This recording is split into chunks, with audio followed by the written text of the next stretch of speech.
What's up, guys?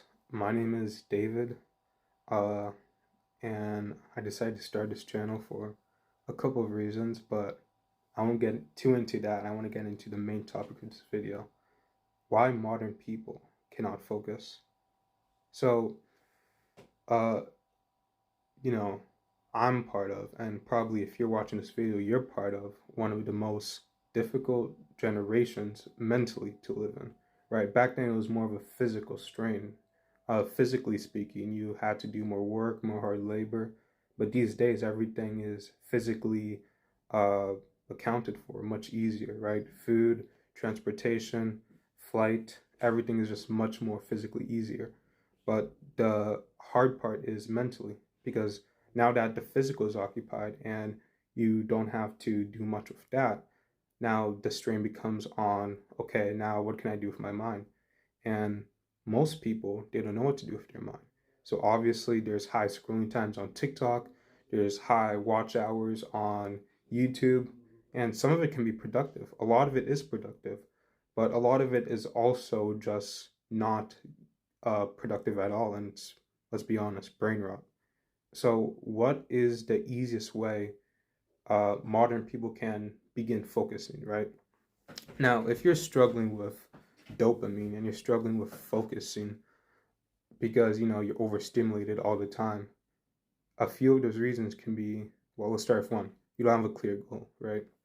If you don't have a clear goal, then you're always going to be wandering around on dopamine. If you're saying you're going to do a certain amount of push-ups, you're going to do a certain amount of push-ups, right? You have to stick to it. You have to have that clear goal in mind. That's like the first step. And I have a list of things here. I'll just go down them.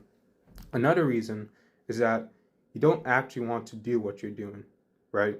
If you want to become a carpenter, I said that wrong, carpenter, I think that's right. But if you want to become that, then you're gonna stick to doing it if you really want to do it. If it's something that's exciting to you, or if you want to be a soccer player, or a basketball player, or a tennis player, if you like what you're doing, it's just gonna be much easier to do it.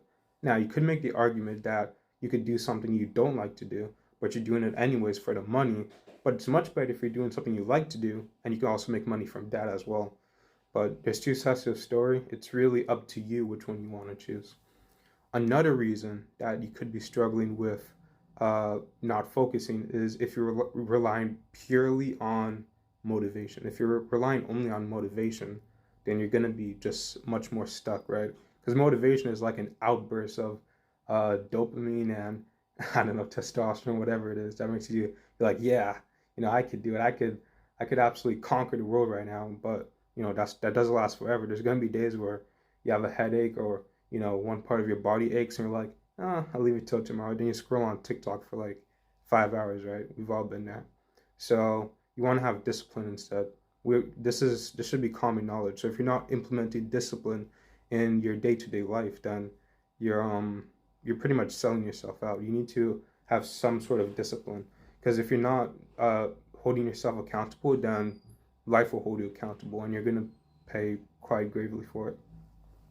And another reason why you might be struggling in this modern day is because you don't rewire your brain. So if you have a disciplined like schedule and this disciplined schedule at the end of the day has 5 hours of scrolling, then it's going to be much harder to stay onto that disciplined schedule the next day, if that makes sense. So even though you should reward yourself, what I'm getting at is do not reward yourself too much. Because if you reward yourself too much, you're gonna struggle with not rewarding yourself when the time comes, right? So you don't want to be overstimulated. Like have the piece of cake, but don't have the whole cake. Now I want to end off with this reason because this reason was a reason I was debating putting on here. But I've come up with this theory that some people are just meant to be dopamine minded, right? Because imagine if everyone watching this, I don't know how many people are going to watch this, but imagine if everyone watching this, or if the whole world watched this, right? This video, and they all decide to be super disciplined, crazy lunatics who would, when I say lunatics, I mean in a good way, by the way, who would, just give their life to their goal absolutely, they wouldn't miss a day. They would make content. They would do the push-ups. They would do the sit-ups. They would do whatever their goal is, right? Whatever it is. If everyone was like that, then the world wouldn't exactly work the same way. Like social media wouldn't work the same way. Because I don't consume a lot of social media, and I'm sure like the millionaire who's making uh 10 mil a month or something, a crazy number like that, he's probably not consuming lots of social media. So maybe you're just destined to be dopamine minded. Maybe you're just destined to be a consumer and not a creator. Some people are just like that. Some people, you know, they can't change because they don't want to change. They like the dopamine. It's not easy, but I wish everyone who's watching this success with their mission to do good, and keep it up, keep it a grind. Bye.